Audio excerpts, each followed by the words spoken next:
ముదిరాజు కులానికి సంబంధించిన కులాలు సూర్యవంశం, చంద్రవంశం, ముత్తరియర్ రాజవంశాలు. ముదిరాజుల పేరు చివరన రాజ్ లేదా ముదిరాజు అని ఉంటుంది. ముదిరాజుల పూర్వ వైభవం, జీవన విధానం అద్భుతమైనదని చరిత్రను చోదిస్తే తెలుస్తోంది. యయాతి చక్రవర్తి మొదలుకొని పాండవరాజుల వరకు అనేక సంస్థానాలను పరిపాలించిన కులంగా, రాజులుగా, రాజులుగా, ముదిరాజులుగా భారతదేశాన్ని పరిపాలించిన ఘనమైన చరిత్ర కలిగిన కులం ముదిరాజు కులం. అంతటి మహోన్నతమైన చరిత్ర కలిగిన కులం నేటి సమాజంలో సామాజిక, ఆర్థిక, రాజకీయ అభివృద్ధి లేని కులంగా, విద్యాభివృద్ధి లేని కులంగా నిర్జీవమై జీవిస్తున్నది.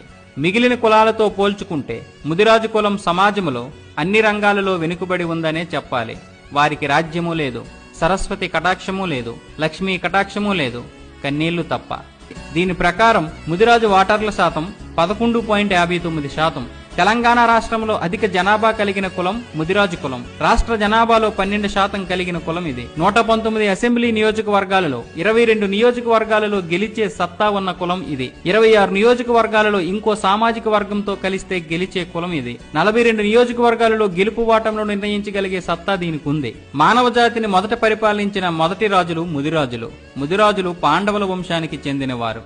ఒక్కొక్క కులానికి ఒక్కొక్క కుల వృత్తి ఉంది. అందుకే చేతి వృత్తుల వాళ్ళు అని కూడా అంటారు. ఉదాహరణకు గౌడులకు గీత కార్మిక వృత్తి, పద్మశాలీలకు